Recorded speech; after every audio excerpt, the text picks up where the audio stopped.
Welcome to the Strategic Thinkers podcast. This is one that I have been looking forward to because we've had some great conversations, and it didn't take me long to realize, you know what, you have a wealth of information and a wealth of insight and experience that I can't wait to make sure that you're able to share with more people.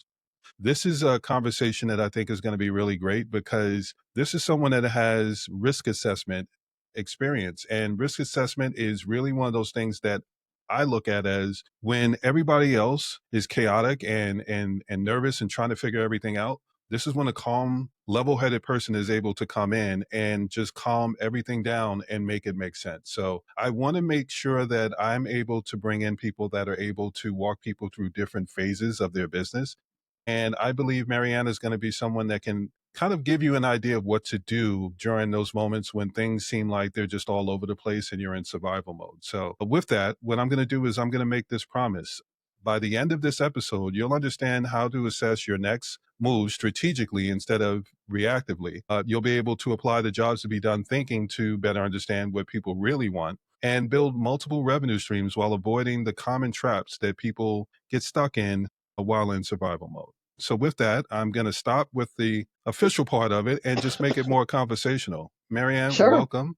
And I am excited to have you here. And I would love to get started with one of the things that we initially talked about. When we first had our conversation, we were talking about what our expertise is and the different things that we do. And we started talking about how we respond to people that ask questions. And we realized that they're looking for one answer, but the reality is that it really depends on what their situation is. And the more we know, the more we can narrow it down. So one of the things that stood out to me was your response was, it depends. And I love that because it really speaks to listening and realizing we talked about it. I'll say this. There are people that know how to do something one way. So if someone asks them a question, they'll just give them that as the answer. The fact that you said it depends means that you are customizing it to what that person's situation is. And I think that's the mark of a real expert. So I'll start with this. I know a lot of the conversations that we're having right now, especially in this environment, are people that are trying to figure out their next move.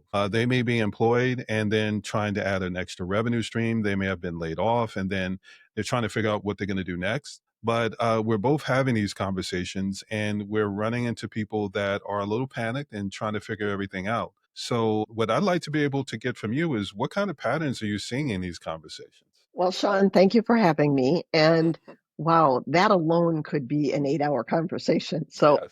we're going to talk about a few things here. There's a lot more depth that goes into things. So sometimes it's going to be people need to have a more in-depth conversation with you, Sean, and Mhm. sometimes they need to have a more in-depth conversation with me. Because, when I say it depends, usually I'm following that up saying, let me ask you a few questions. How I respond is different than how you react. So let's stop and think about that for a minute. Reacting is not responding and vice versa. Now, let's just talk about risk for a minute. There are all kinds of risks in the world, right? Everything from time, money, health, physical risk, financial risk, cyber risk, you name it. There's only 3 ways to deal with risk. And I don't care what kind of risk we're talking about. The 3 things are this: you're either going to prevent it, Mhm. you're going to mitigate it, or you're going to prepare for it. That's it. Now, I live in Scottsdale, and I will tell you, I've actually been through 2 hurricanes, and I'm not really keen on being through another one. So when we moved from Chicago to Scottsdale, we decided we're not going to the East Coast. We're not going to Florida. We're not dealing with that. So I can tell you that I have prevented, at least from a physical primary residence, Mhm. if we get a hurricane in Scottsdale, we got way bigger problems in this world. So prevention is key and understanding what that is. So what's really important to you? Most people today don't really understand, or they're not admitting what's important to them. Yes. They're reacting. So if you're that person, and I recently talked to somebody who was in this similar situation. You mentioned a lot of people are wondering what their next move is. Some Mhm. people have been laid off. Some people are afraid that they're going to be laid off. And they're thinking, right? Because let's face it, prices on everything, if anybody knows prices that are going down, there's not that many of them. Okay? A lot of prices are going up and people's income is not. Right. So to say, most of us have a budget right now. Kevin O'Leary, Robert Herjavec, those of you who are, if you're listening to this, Dame and John, you may not have the exact same problems as the average people here. Most Mhm. of us have a budget.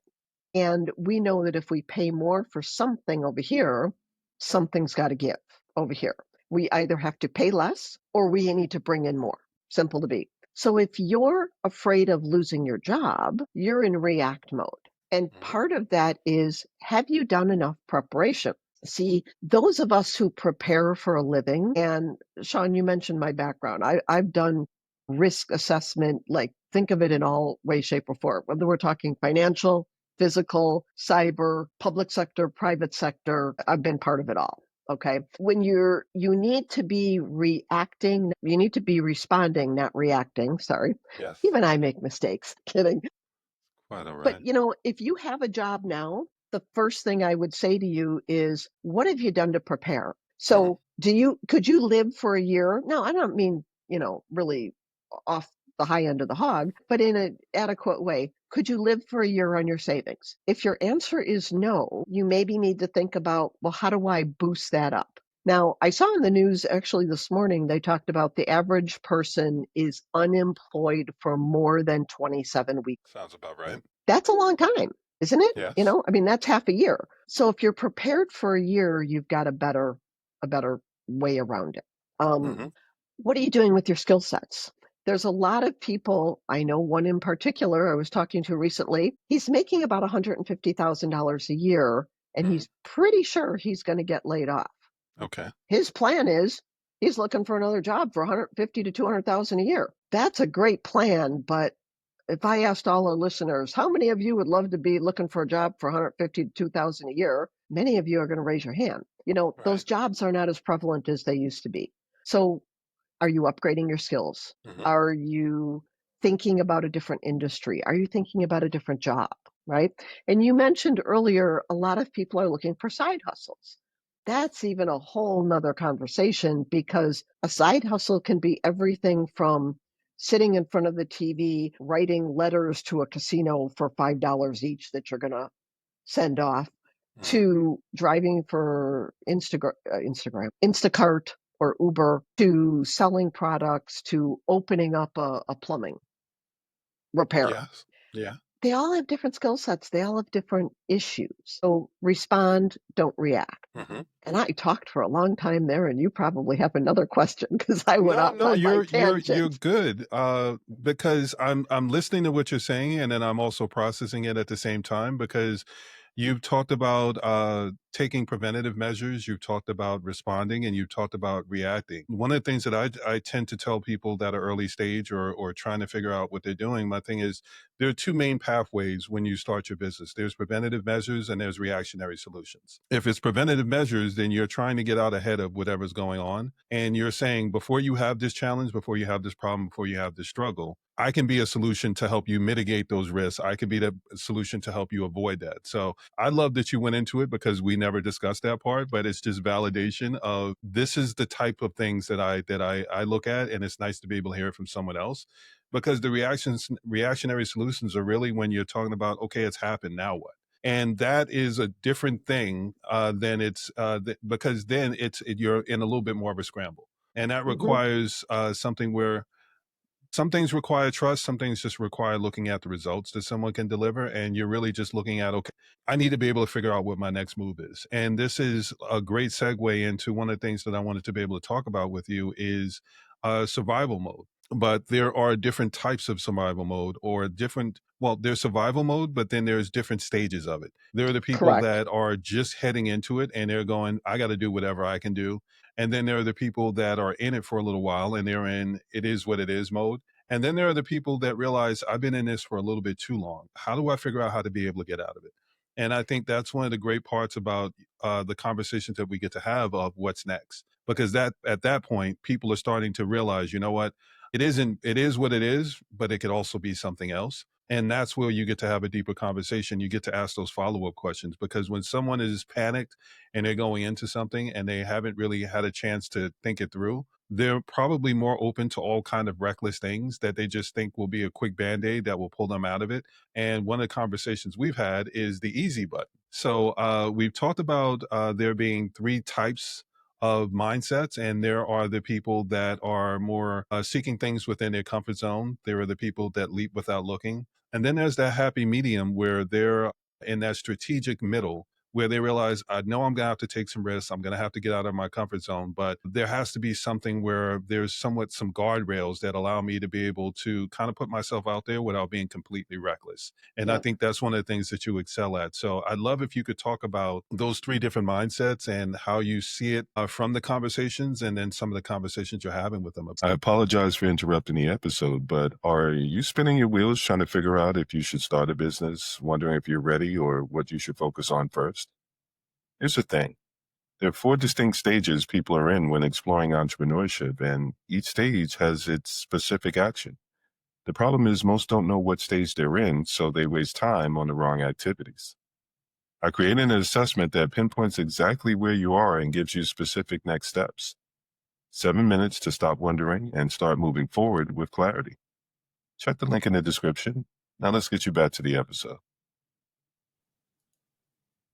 So I'm gonna say, put a pin in that for 1 minute Mm, because I wanna go back to what you said, and I might ask you to remind me again to go back to those 3 things. no But problem. let's talk about survival mode for a minute. Hmm. Now, I'm not talking about the 5% on each end, right? Right. Like, if you're literally homeless, you are in a completely different situation Hmm. than somebody who says, "I got a month or 2 worth of income and I could be on the street, but I'm okay for now." Right. Right? Or that person who says, "I'm seeing the road, I got 6 months worth of stuff." So Hmm. if you're that person who is homeless and that far off, you need really big help. You need to work with situations and organizations and Right. things, right? So we're not going to address that person. I want to talk about the people who are not there, but they're seeing, like, I see a place where that The could be. writing on the wall, yes. Right? The writing on the wall. I was just talking to somebody earlier today, as a matter of fact,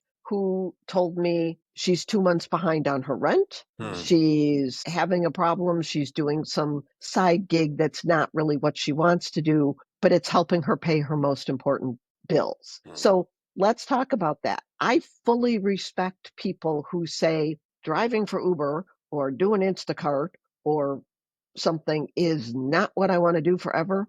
But for right now, it's either putting food on the table or paying my important bills, and I give them credit. Okay. But I want them to understand, is this where you want to be 5 and 10 years from now, or even a year from now? If the answer is, I don't know, they're that people you were talking about that they're not really thinking. And sometimes that's fear. Sometimes that's being afraid of rejection. Sometimes it's anxiety. Okay. But if you're doing it because you know it's a short-term fix and you're doing it while you're building a business, looking for a job, doing 2 or 3 other things, I give you all the credit in the world, mhm, and know that you've got to have that plan that says, "Where am I gonna be in 30 days, in 90 days, in 6 months?" Right? And you've yes. gotta work for that. So, that's not the easy button.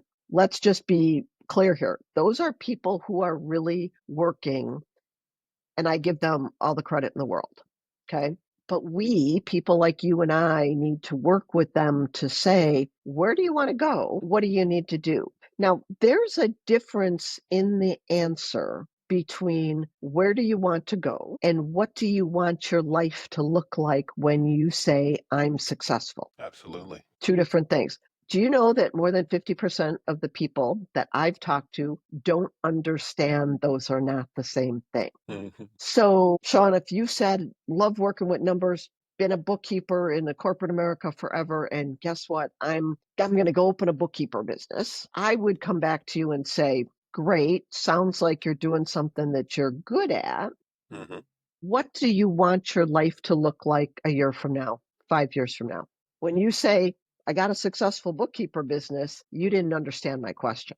Right. Okay. So then I go deeper. So what's a successful bookkeeper business look like? If the only thing you're chasing is a dollar amount, again, you haven't understood the question. There Mm, are a lot of people out there that have tons of money because they're working 18 hours a day. yes. Their health is in the garbage. They are getting ready to have a heart attack and they got no time for personal fulfillment, family, enjoyment, spa day or whatever. Okay.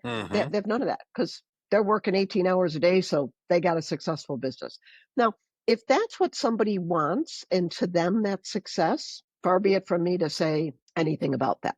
To me, that's not success. And to most of the people that I talk to who consider themselves successful, I mean, if you looked at Damon John or you looked at Robert Herjavec or those guys and said, would you consider working 18 hours a day, 6 to 7 days a week, and not having any time or health successful? You know what they would probably tell you? There was a point in time when I needed to do that for this much time because in Yes. order to get from here to there, I had to do that. So if it's a finite, look, I've been an incident commander forever. I have done physical risk. I've been through natural disaster events. I've done 18 and 24-hour days for 2 and 3 days straight and Hmm.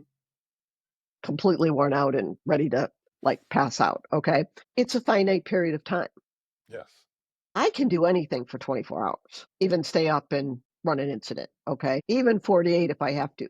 But if you told me I got to do that for 7 or 10 or 20 days in a row without sleep and food and relaxing, I would die, right? Your life is the same way. So you've got to understand what success looks like. And if you're tunnel vision, there's a reason. So I would go back to that easy button that you talked about, and I would go back to what's behind it. Now, I will fully admit I have a little bit of a psychology background. So I'm going to throw a couple things in here, but there's people out here who know way more than me. I'm just giving you my feedback. Okay. Are you afraid of people saying no? Are you afraid of what you might look like? Are you afraid of what people might think? Right? If you know what you're afraid of, there's really two options, right? It's that fork in the road. You either admit it and you go, "Yep, that's what I'm afraid of. Not going anyplace. Done. I'm hanging back here." Then that makes you accept responsibility for what comes after that. See, Yes. I'm a big believer in we don't all make the best decisions 100% of the time. We just don't. And I'm the first one to admit I've made decisions that have not been great decisions. Oh, And I've made I'll some doozies. I'll say Yes. that, right? Yes. Like, oh, that was not a good decision. And when you're an incident commander, people always say to you, "Have you ever made a bad decision?"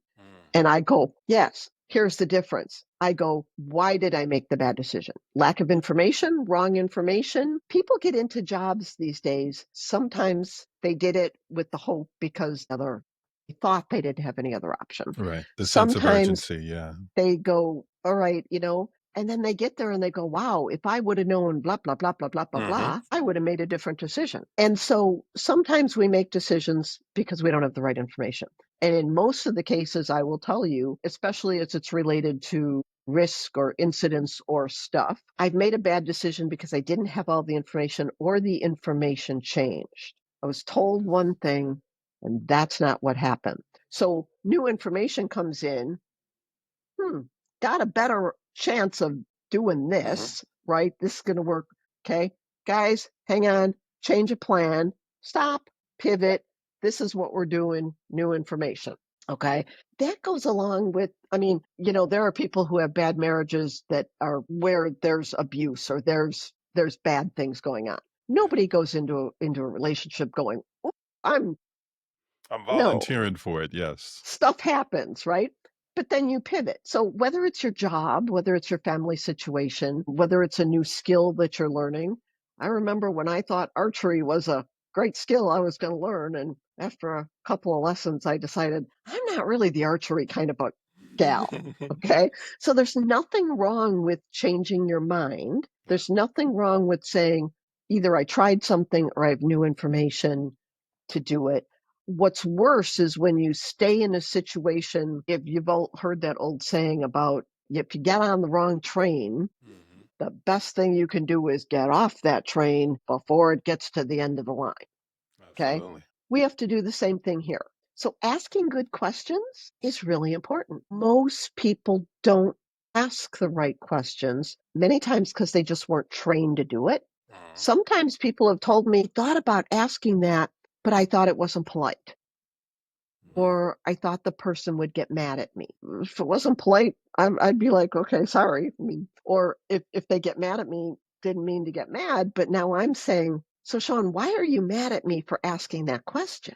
Right? If I ask Hmm. you to prove something or show me something, tons of people have been like, well, Marianne, I can't believe you've even asked that. I can't believe you'd expect me to show you that. You want me to put my life in your hands, or at least my financial life or my time life of what I'm going to do, but yet you're upset that I'm asking you a question, When that right? context matters, yes. That kind of makes you go, hmm. So you talked a little bit about when you're in that road of going forward and you've got to make some decisions. If you don't know look, you don't know what you don't know. Okay. One of the best things that a fellow incident commander told me once was, he said, when I was really kind of green, he said, Marianne, can I give you a little bit of advice? And this was a big fire captain. And Mhm. I said, sure. He said, here's a question that I learned that I'm always asking. Okay. And the question is this: Sean, what do you know that I don't know that I really need to know? Close mouth, open ears, Mm, listen. Okay. yes. Because when you're accountable, I don't care if you're the president of the company or you're Mhm. the manager of the customer service department, you don't have to have all the answers. You got to know what decisions to make. So when you're Yes. looking for a job, when you're looking to support your family, right? Sometimes you have to ask the right questions. And if you don't know what they are, you need to seek that out. Did I kind of go down the right road? Was You I did. You did.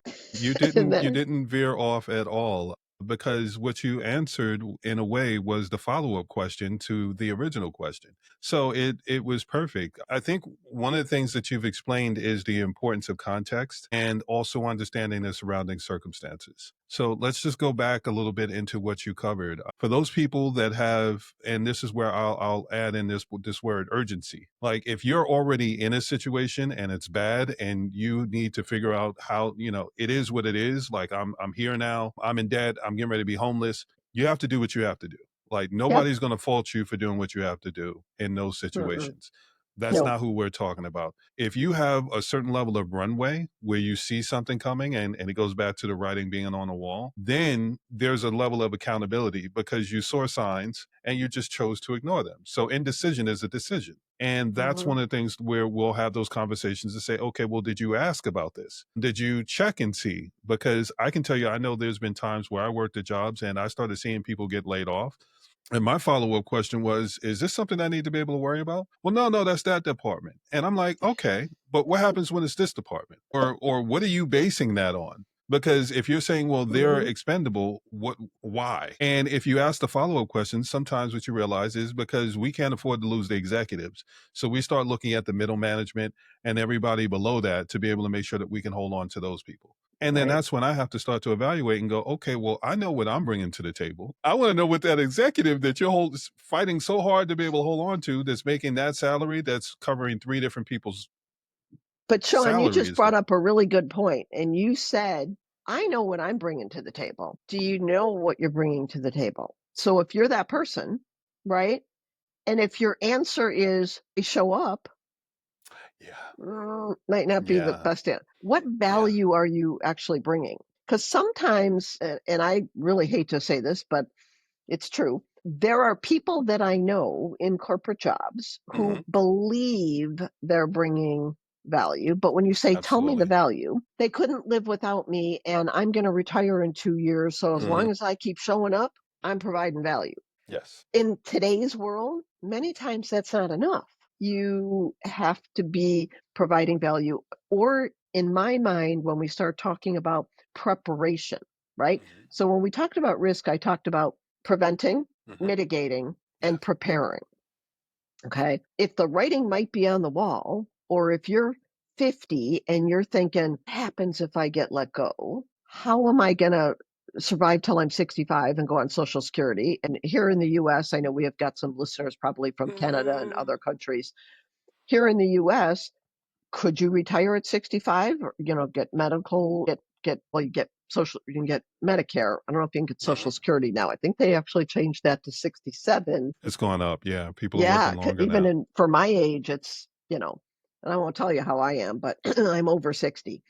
Mm, So it's gone up, right? So you got to prepare. And if Sean's that person that says, oh, I'm 50 and I might have to take care of a family or take care of myself if I'm a single right. person, and that's another risk. We hate to say it, but A married couple has almost a sense of togetherness. Hmm. And even that's a risk. If you've been a stay-at-home mom all your life, you Yeah. may not be getting Social Security because you got to have X amount of credits in. So one Yeah. thing I'm going to tell our listeners, if you're in the US, one thing you should look at is, am I even going to get Social Security? Do I That's a have great enough point. buy-in credits? And you can check that by going to the Social Security Administration. And if you do, great. But if you haven't worked that much, you're not going to get that much. Consider that. Many people today can barely live on Social Security. And Yeah. that's why a lot of people are working at Walmart or taking other jobs. But I want to be clear, there are many jobs out there that don't mean you have to go work at Walmart or CVS or Costco. Hmm. You can make an income, but for some of you, you're going to have to get out of your comfort zone.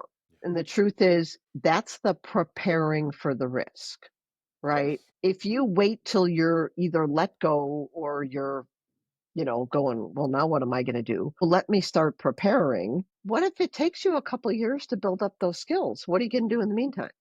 Right? So if you've got a job, I always say, that's awesome. Keep Hmm. doing your job. But what if you could be doing something, whether it's taking some classes, whether Yeah. it's starting a very part time business that you put 3 or 4 or 5 hours in a week, and you Hmm. go, but I'm not going to make six figures doing that. No kidding. So when somebody tells you you are, let's think twice. Yes. Okay. Come back to asking the right questions. There's a lot of hype out here, Hmm. especially in today's environment. One of my pet peeves, and I'm going to go off on a tangent for a minute, is Hmm. people getting lied to, or and let's say somebody came to you, they gave you this much little bit of information. You're like, wow, this sounds really great. And they say, if you just go recruit four of your friends, and they recruit four of their friends, and they recruit four of Yeah. their friends, and they recruit four of their friends, and you go, got it. So now Sean comes to me, says, Marianne, this is great. If you just recruit four of your friends and four, and I start asking Sean questions, and he goes, I don't know. I don't know. Hmm. I don't know. Well, talk to this person. Does Sean have a lot of credibility with me? Not at all. He shouldn't, right? But if I'm desperate, I want to believe so bad in what he's saying. So I go, okay, I'm in. Hmm. Do I actually know what it takes to make money? Probably not. Do I know what skill sets it takes? Probably not. Do I know how much Sean's going to help me? At this point, I don't think Sean knows much more than I do, right? So I'm back to asking the right questions, preparing. And, somebody today said to me when I was having a conversation before we got to this podcast, they said, Marianne, you're making the assumption that some people care or that they want to have that better life. And I said, you know what? You're right. That's fair. There are people out there who, quite honestly, all they want to do is complain and talk about how terrible their life is. And when you say, how about do 6 million excuses, which could be their reasons in essence, oh, I've got 4 kids, I can't do that. Mm. I have to make breakfast at 9 o'clock, so I can't do that. Oh, okay. You have to we can't talk to everybody on this podcast because the truth is everybody who listens to this, 100% of them are not going to be in the Sean and Marianne category of I get what you're saying. These are the things I need to do. They're just not. So we're Right. not talking to those people. If you're that person who's like, nope, my life is just terrible and nothing you say is going to work, no offense, but you can log off now. Well, I'll say this: come back and listen when you're in a position to be able to hear it, because there are a lot of people that will. Well, as the way I used to put it is, my grandmother would say, "Did you hear what I said?" And I would say, "Yes." And she said, "But were you listening?" There are people that I are love willing to that. hear you out, but there aren't listening for the actual advantage and all the different things that they can do to be able to change their situation. So Right. there are going to be people that hear it and say, "Well, that's not me. It doesn't apply to me. It doesn't this. It doesn't that." This isn't meant for you in this moment. It's meant for you when you're willing to be able to do something about it. So that goes back to that comfort zone that you talked about. And that comfort zone is where the excuses live. It's where Yeah. you're going, well, it's not so bad yet that I feel like I have to have that sense of urgency. And this is where it goes back to one of the things that you were saying. Desperation can go in two different directions. There are the people that are genuinely looking to be able to help you in those situations. And then there are the people that are looking to help themselves. And when you're desperate, you may miss that level of discernment because you have such a case, such a level of urgency that you're like, I need it yesterday, that you don't have the time to ask the follow-up questions. They go, does this person genuinely care about me and how things could play out? Or is this And someone do that's they going, you understand know what what? they're talking about, Sean? I That would add part, that, as well. right? That part as well. It's something where I think what we're talking about is, and this is you're answering the question. There are some people that are risk averse. There are some people that will jump without looking. And then there are those people that are in a strategic middle. And that goes back to saying, okay, well, if you know the writing's on the wall, or if you're starting to see signs of something, then okay, what are you going to do about it? So there's the what's now, what's next, and oh yeah, I already thought about that. So we can continue to put them in three different groups to make it so that you can understand stage wise where you're at. If you're Right. not looking at anything and you're just going, well, I'll deal with that when it comes up, then you're putting yourself in a position where you're going to have to go back to what you call reactionary. It's on you And I now. wanna add to that for a minute because we all have those things, and it depends on what's the level of it? What's the level of impact? Okay? Hmm. If I'm somebody's gonna stub their toe, I may not be doing a whole lot to try to stop them. Like, that Right. the impact isn't that big, right? And ourselves, right? Let's say we go to the store and we really want this sourdough bread. Mhm. Well, it's not there. And we go, well, ugh, we got to get this white bread. Okay. Right. Like, we didn't go, I'm going to go to 6 stores to find that sourdough bread. Right. We go, I'm going to take this. So the impact's not big, but for some things, the impact is very big. It's, Hmm. if you're wrong, it's going to cost you a lot of money, or it's going to cost you a Consequences. lot of time, Yeah. or you could have a heart attack.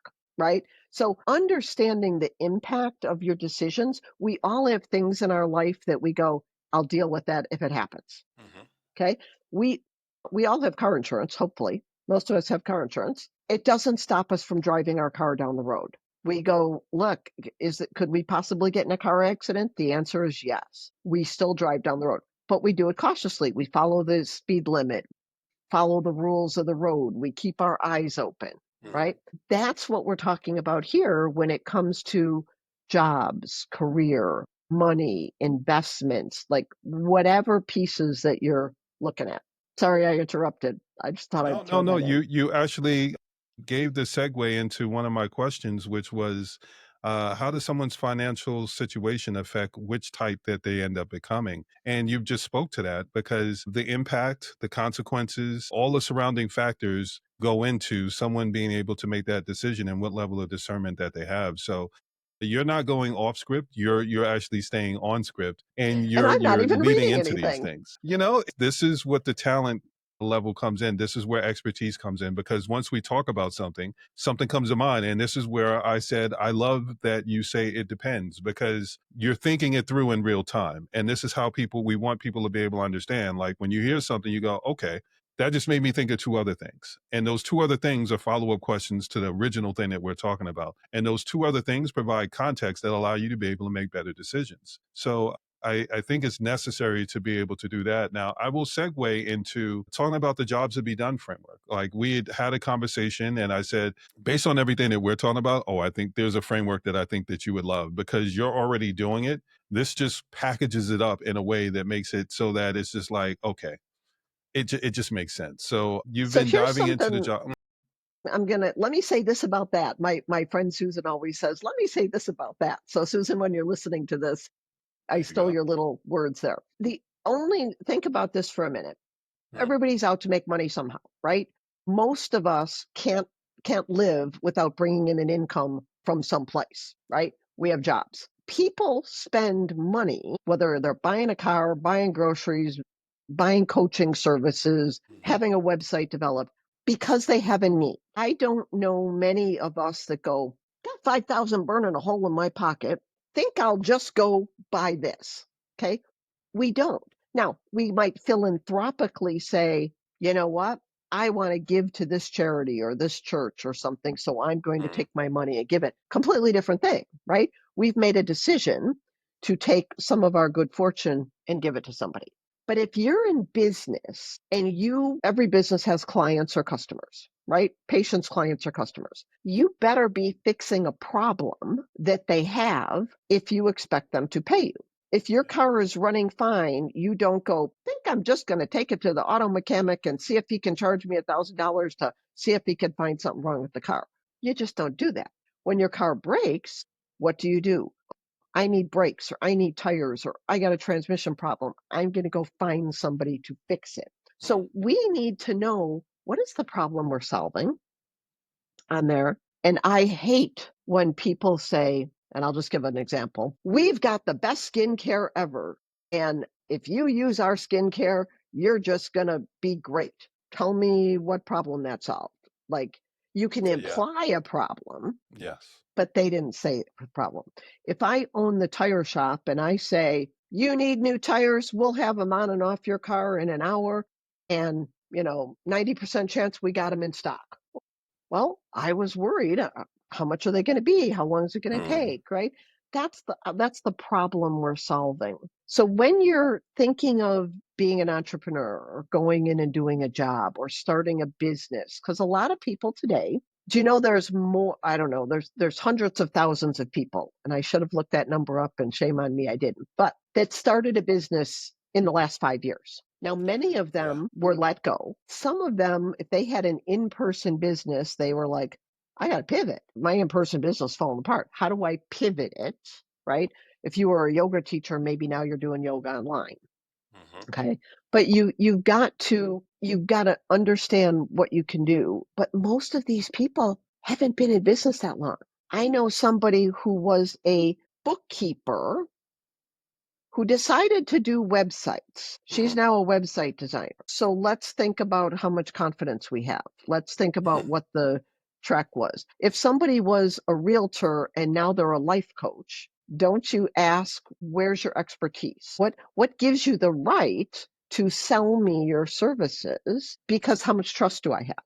And now today, somebody today was telling me this has been a long day. I'm on the West Coast. It's been a long day. You have to, it takes longer to get your clients because Hmm. you've got to prove your trustworthiness. Right. And it's more than the know, like, and trust, right? We Yes. have to pivot, but we've got to be solving a problem. And if you're not solving a problem, why does somebody need you? It's kind of like if I said, Sean, I want you to introduce me to anybody who has hair, skin, or teeth. You might go, Marianne, I'm going to bet that every person on this planet has either hair, skin, or teeth, right? So Absolutely. Yeah. we're figuring out what problem we're solving. And if you want to be successful, you've got to be able to do that. Jobs to be done, right? That's it. That's it. It's really capturing what problem are you solving? What challenge? What I love in what you broke down is it's not just talking about the problem, it's also talking about the solution and what it looks like once you have it. Because that's kind of creating a picture and as someone that focuses on branding and messaging as part of that, that's part of that journey. You have to be able to kind of give someone the story. And I think the disconnect that a lot of people have is they're so busy focusing on what they need to be able to accomplish that they're not remembering that they need the audience to be able to understand what they're accomplishing. So where you said, you know what, I'll be able to have your tires on and off, I'll be able to have you in and out in 90 minutes, anything like that, when you're able to give someone an idea of what the experience is going to be, then they can also plan around it. Then they can see themselves in it. And that allows them to be able to go, okay, well, I can check that box. I can do that on Saturday because that means while I'm out, I can also do this, and this. Makes it so that it gives people reasons to be able to take that action, as opposed to just saying, this is, I'm looking for people like this. And there's no bridge between those people and what it is that you're actually going to be able to do for them. And what you're almost doing in that situation is you're putting the accountability and onus on the person that's making that referral to make that connection for you. And I think that's where a lot of people run into a problem because we get on these networking calls, we have these conversations, and a lot of times what'll happen is I'll ask someone and say, okay, well, who are you looking for? Like, how can I help you on your business journey and make sure that they're getting what they need to get out of it? I'm listening for the customer experience because that's what I want to be able to repeat back to the person and say, well, here's the experience that you can expect to have. Here's the problem that you may be having. Here's the experience that you can expect to have. Here's the results that this person will be able to bring. That gives somebody a sense of urgency to want to be able to reach out to you. But if you're just making a referral and going, oh, yeah, they work on this. Okay, that's nice. That doesn't mean that that's the best person for me. That doesn't mean that they're going to be the person that gives me the best experience. If you're not filling in and bridging that gap, then you're not setting that person up to be able to make sure that they're able to give you the right referrals. When you said like hair, skin, or teeth, it's something where don't just ask someone to be able to give you a referral. Give them enough to be able to arm it. So I'll take it back to the corporate side, and I think you'll appreciate this. My job that I used to tell people is my job is to give you enough information so that you can go and sell it yourself. Like I would have that point of contact and say, my job is to make you look good. So I'm going to give you all the information, not the way that I would say it, but in a way that you can say it so that when you repeat it back to that person, that's going to put you in a better position. And in some cases, I would talk to people and they had made, let's talk about bad decisions. They made some bad decisions and they were on the bubble. And their thing is, I really need this to work out because I need a win. Okay. And, So now my people information is based on that. people we all make bad decisions sometimes, Hmm. and it's how do we respond to Yes. those bad decisions once we understand that wasn't the best choice, right? Yes. Some people today start a business, and again, this is where it comes to be it depends, right? Hmm. Do you need quick money? Do you want long-term money? A lot of people, let's look at realtors. Do you know how many realtors are out there? Okay. And the average realtor makes less than $40,000 a year. Hmm. And there are many realtors that close 1 or 2 homes a year. Can you raise a family on that? Well, if you're selling $10 million homes, you Right. might. If you're not, there's some issues, right? The last thing you want is to end up in more debt or more frustration than you need to. Many people who start a side gig, they quit their side gig in a year to 2 years. Just like many people who start a business, many of those businesses fail in the first 5 years.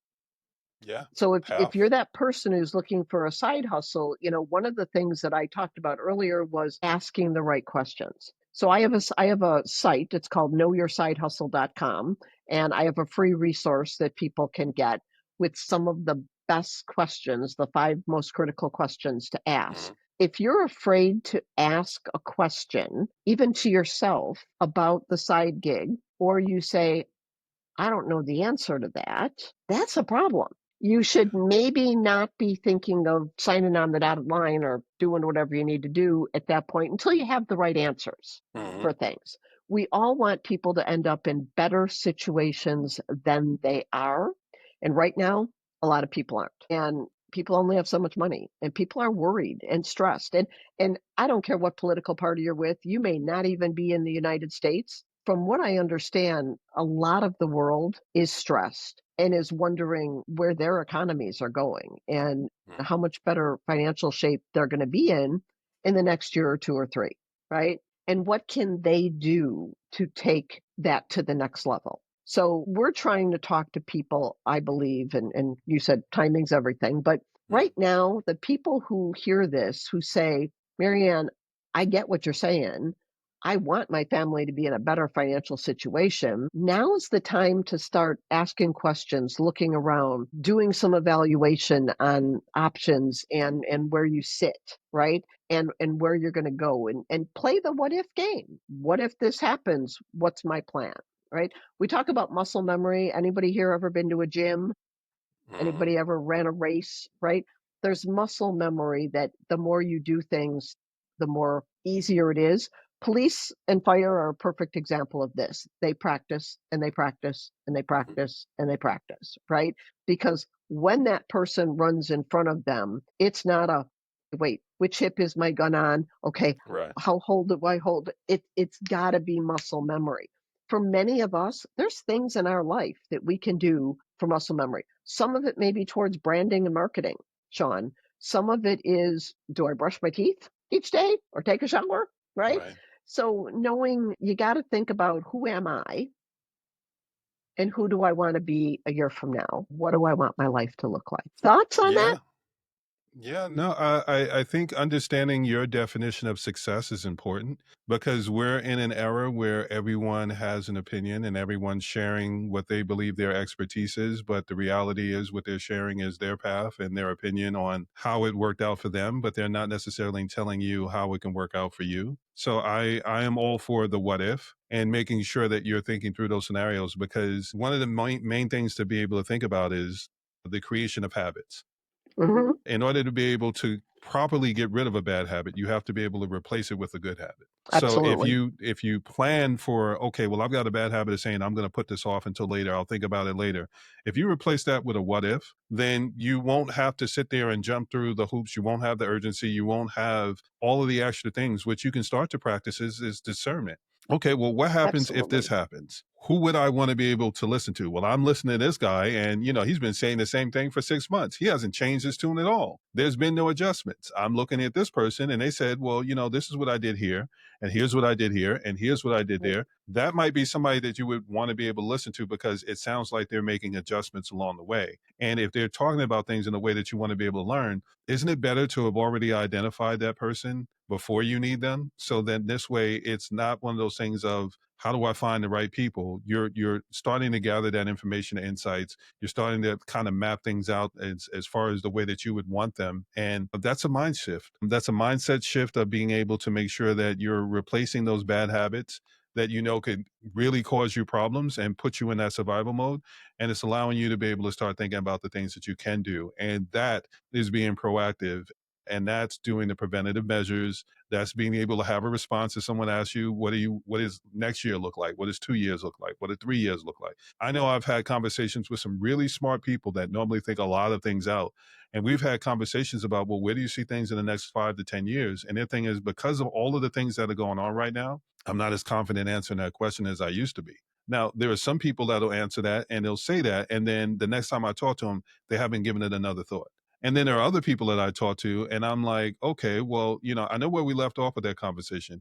And then it's like, oh, yeah, but in fact, I forgot to tell you, I did this, I was looking at this, I was doing this. Like, those are the people being proactive Or to at least say, I researched, I thought about this, so I looked into some "Mhm, options for this, right? yes, Or exactly. I came up with a few more questions Hmm. that maybe I didn't go down that research, but here's some things that came to mind, and now I'm trying to figure out, are they relevant? Are they not relevant? Right? The one thing I'm going to say, I know we're going to be ending here, I want to say is let's just talk and go back to where we started about risk for a minute.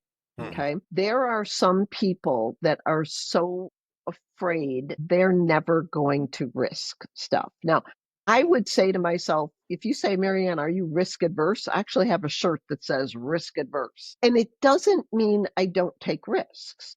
Hmm. I've done zip lining. I've done scuba Oh, diving. God, no. I've done a lot of things. But here's the thing, there's a difference between calculated risk Yes. that you've looked at and you understand the pros and the cons and what's the worst thing that can happen. Hmm. And like if you're ziplining, what are all the safety features? Okay. But if you're not going to take any risk, you're in that part of the population where I've got to say, and I know this is going to offend some people, so I'm going to apologize, but I feel sorry for you because life is only going to change and get better if you take some calculated risks that you've thought through, that you've learned. And that might Hmm. mean learning a new skill. It might mean saying, somebody saying no to me isn't going to make me die, Right. right? Like I haven't a friend, somebody I know says, I've never died from what I've tried. And if they're calculated risks, I get that, right? Hmm. Nobody's saying go jump off the mountain and just assume you're going to fly. We don't want Right. you to do that. But you've got to do little things. And sometimes you've got to take small steps. Maybe it's learn a new skill. Maybe it's polish something up. Maybe it's Mhm. look at your branding and say, if my business isn't where I want it to be, are there tweaks I can make?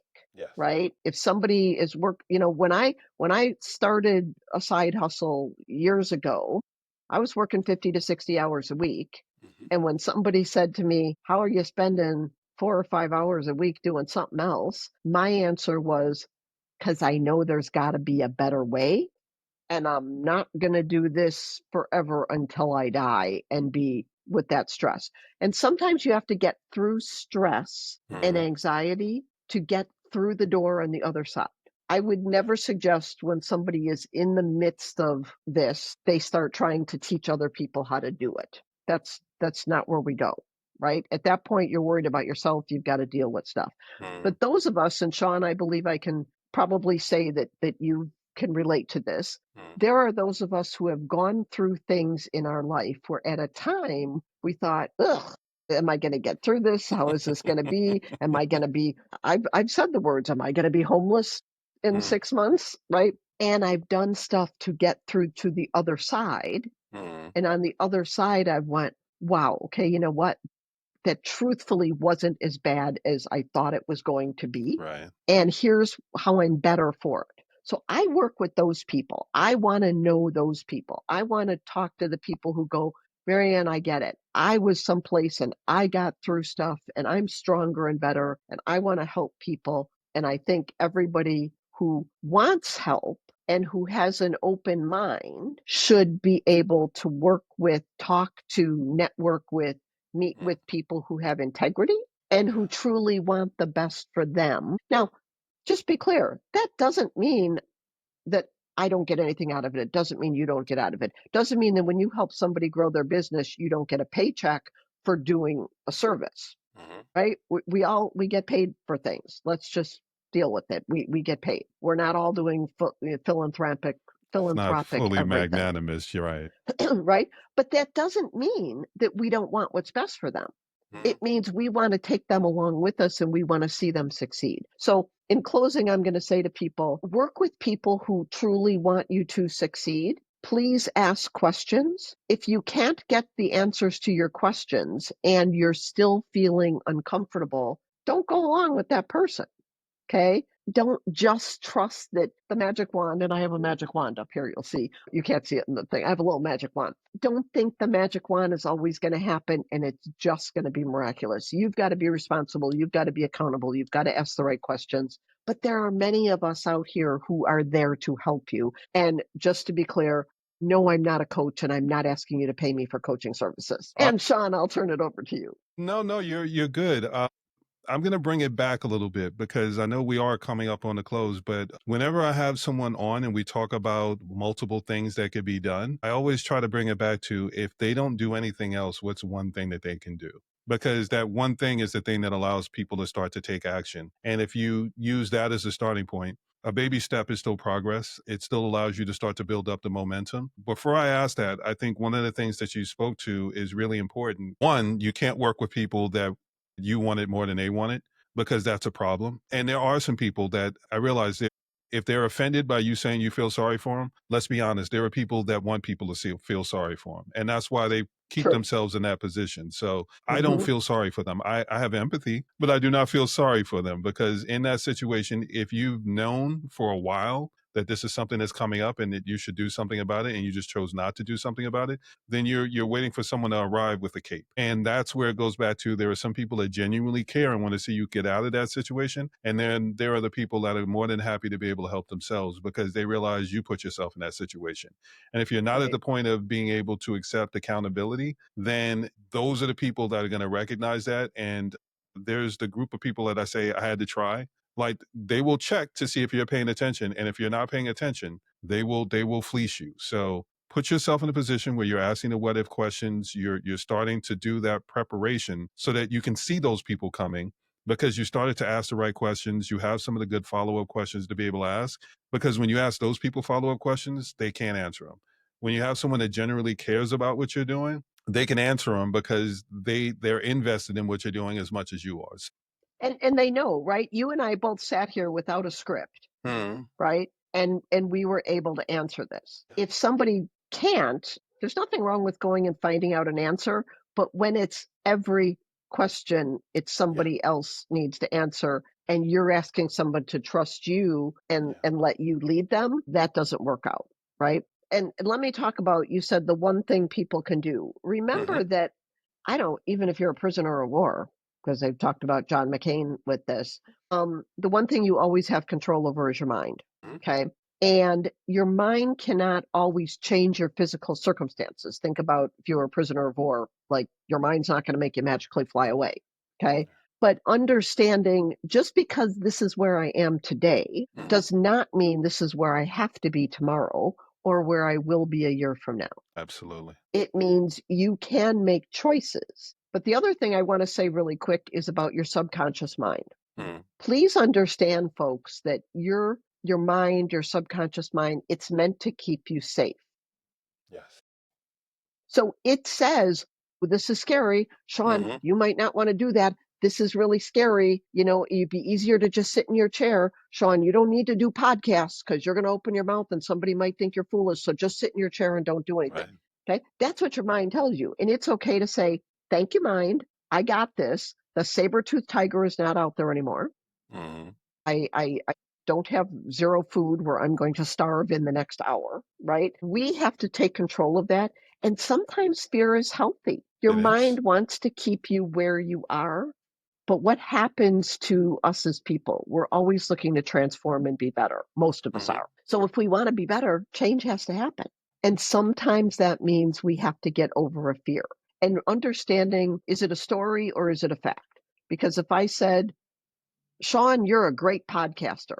Now, let me ask you this. Is that fact or a story? Well, it's my opinion, isn't it? So it's a story. Because if you asked Yeah. every single person on the earth if they loved Sean's podcast, Not there everybody's might gonna be have that one person who response. didn't. Okay. But by the same token, if I said the sun's up in the sky, Right. the sun's either there or it's not. Right. So we tell ourselves stories sometimes that aren't really true. People sometimes are afraid to make that step. And when you Mhm. said, what's one thing they can do? One thing is really to think of, is this something that's maybe really a story that the world's not going to end if somebody says no to me, as an example?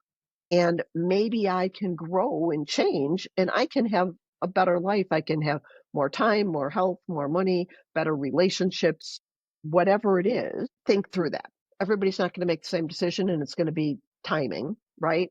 But ask yourself that question. And if the answer is I can really get through it, you know what? I can try. And everybody who's listening to this, I think I can speak for Sean. Hopefully, Sean, I can speak for you. So you'll have to jump in. Please. Look, I'm always willing to give 5 or 10 minutes to anybody Mhm. if they got a question, if they want to ask something. You know, neither one of us is gonna throw you away.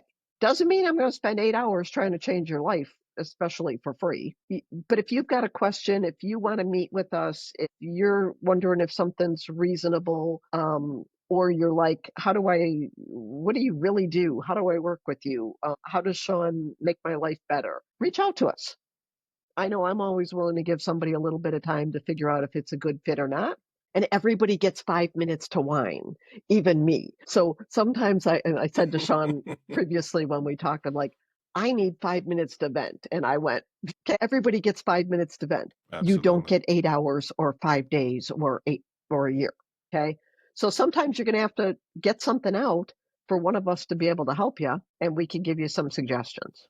Wholeheartedly, yes. I want to circle back to something that you said. There are times where getting out of your comfort zone and being able to see the consequences and knowing that, you know what, I survived it. That's a frame of reference. And that frame of reference is what allows you to be able to take that next leap and that next leap and that next leap. So I'm believe in the what if, like ask yourself the right questions. This will allow you to be able to start to think through those scenarios. Then also understand not everybody that's talking to you has your best interest at heart. So you have to be able to, like you said, is this a story or is it fact? There's the voice in our head, there's the head, heart, and gut, and then there's the Hmm. people around us. And not all the energy and everything that we digest or the things that we have around us are meant for us to be able to take that next step. Right. We subconscious is going to tell you everything that it needs to tell you to protect you from being in harm. But you have to be able to say, okay, is it telling me not to do it because it doesn't think it's going to work, or is it just saying that it's risky?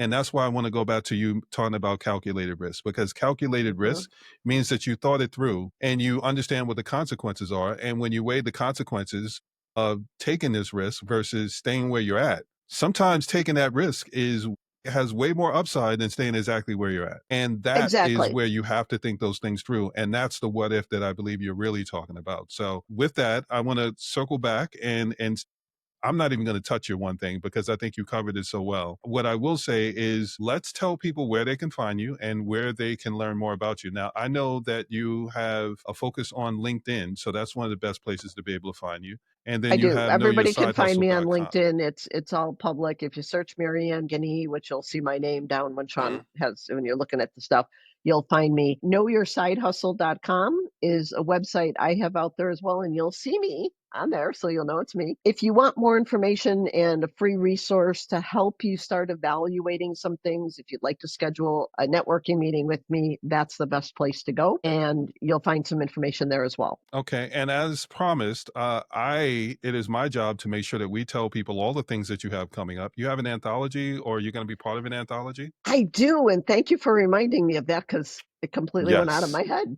And it really did, guys. I really wasn't pretending on this. I am going to be in an anthology book that's being released in September. Okay. Unstoppable Women in Business. It's part of that. Very nice. Very And nice. you will see things out on LinkedIn coming up about that. And you will actually see probably a little link on my knowyoursidehustle.com site as well to go and get that. There's a lot of great women out there and nothing against men. This book is just about women. But there are a lot of anthologies, there's a lot of books, you can find ways, guys, to change your life. And there's a lot of free resources out there Yeah. that can help. So everything to make you get you where that success level is that you want. Everything doesn't cost money. There's some free things. There's also some very affordable things. Mhm. And, I'm sure you could message Sean or I, connect with us on LinkedIn, ask your questions. We're more than happy to point you in some other ways as well. Absolutely. And I am also going to put you on the spot and say, at some point after this, I'm going to circle back with you because I think there are workshops that we can do that will sum up everything that we've talked about, but allow people to be able to ask their follow up questions in real time so that this way they can actually take action. So keep, I'd love to do that. I think that would be great, Sean, and I think there's some very we could come up with some very targeted Mhm. things that would help people that are in certain situations, and we may be able to make connections for them as well with other people to Yeah. help them get better. Sean, you were one of those people. You and I both have a background where I'm going to say this tactfully because it's in the public space now. People have taken advantage of us or Yeah. people have come at us with the wrong intentions, and Mhm. we've had to deal with that.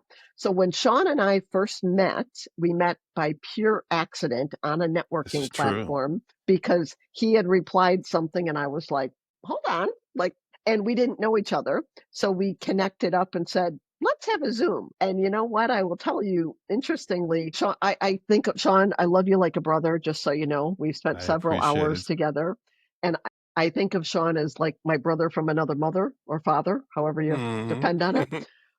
But we both came to that initial Zoom a little bit worried because we'd been taken, we'd been whined on and different things, right? Mhm. And we very quickly, in about 10 or 15 minutes, we started to see some similarities and Yeah. started to give a little.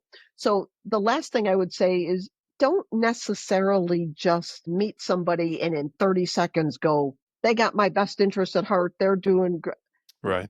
It takes a little bit of time to figure that out, right? And take that time because if you really want something that's going to work, if you want a relationship that you're going to keep building, if you want something that's going to be good, apologize for the dogs barking in the background. What you get from working at home when you have 3 dogs. So just take your time, Mhm. learn about people, ask questions and find your right fit on there. Absolutely.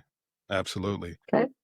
Okay, well, with that, I am going to say like, share, and subscribe. What I'm going to also do is I'm going to clip this because there are some very key talking points. And I know that when I do a longer episode, I don't want it to get lost. So I'm going to clip it and make it a shorter mini episode. I'll do a mini series. I'll make each one an episode. So then this way, each one of those talking points will allow someone to be able to find that specific point and then be able to take action from there. Beyond that, again, if you found this helpful, like, share, and subscribe. Marianne is not going anywhere. We are going to be having conversations about workshops and different things that can be done, but I will also have her come back because we haven't even scratched the surface on her expertise and all the things that she's able to talk about. I can tell you this because when we get on calls, and very easily end up on calls for hours, because we're talking shop and we're talking about the different things we experienced and all the rest of that. We haven't even scratched the surface on the things that we've talked about, but we wanted to cover this because this is relevant to where people are right now, some of the things they're struggling with, and that what's next, what's now, and that sense of urgency. Wanted to be able to address that because there are people that are trying to figure out what they need to be able to do. So I'm going to bring it back around and bring it to the promise of by the end of this episode, you'll understand how to assess your next move strategically instead of reactively. We're going to apply the jobs to be done thinking to better understand what people really want and then build multiple revenue streams while avoiding the common traps that people get stuck in while in survival mode.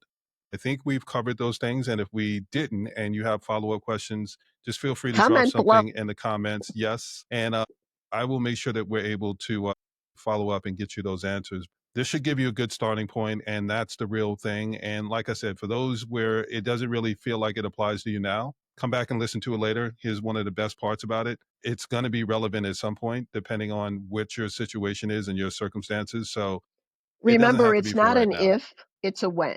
It It might is. be an if you're ever in a hurricane or ever in a tornado or ever in an Hmm. earthquake, but it's not an if you will ever have stress, anxiety over money, time, health, the economy, your job decisions. The truth of the matter is, I would bet most of you, and that's a great thing. If you've ever experienced those prior to this in your life, Hmm. comment below. We'd like to, have someone go, "Yep, I get you," There because you go. most everybody, especially unless you're 18, you Yeah. probably have experience that, and even some 18-year-olds have. But as you get older, this is part of it. And being proactive, Hmm. preventing what you can prevent, and living your life proactively. Big proponent of proactive living. So, Sean, I very much appreciate you. Those of you who have come here because I've asked you to come and listen to this, please go ahead and hit subscribe to Sean's information. Thank He's got you. a lot of other great guests that he's already interviewed, and I'm sure that you've got, excuse me, more coming I've up, got some Sean, things in the pipeline. Yeah. that are coming in as well. And you'll see me again. And if you want to see me again, comment below too. So he'll Yes. Yes. bring me back too. Specifically, if there's anything that you want Marianne to be able to cover, and then we'll bring her back on and we'll be able to talk about those things as well. But yes, this has been the Strategic Thinkers podcast. This has been how to be able to take a look at risk assessment and how to be able to apply it to your life in a way that actually matters to you. And I am so glad that you were able to come through and Thank you. help put some minds at ease because we're in a very chaotic time, and it's something where people need to at least have that calming voice where someone can say, you know what, it's not just you, and there's a way to be able to get through it. And now you've Yep. just spoken to someone that can help you get through it. So I thank you so much for your time and everything that you've been able to share, and we'll continue to have you come back and be able to share and help more people. So And Sean, I with know, that, like you, we're grateful if we've changed one life, if we've helped somebody to be able to make a better decision, ask a better question, or reach out to somebody, whether it's us or someone else that can mhm, help them. Everybody is not out to take you guys. There are people out there that are really just trying to help you. And we're two of those there. Thanks, I've everybody. got nothing else to add. We're going to end it here on such a high note. Thank you so much. We'll see you next time. Thank you for tuning in to the Strategic Thinkers podcast. Remember, when you can make the inconvenient convenient, people are willing to pay you for the experience. The better the experience, the more they'll not only pay you, but help others pay you. Serving as brand champions. My name is Sean Atkinson, and I'm wishing you well on your journey to your definition of success. If you find this podcast interesting, helpful, worth the listen, like, share, and subscribe. Leave a positive review so people know to check it out, and I'll see you next time.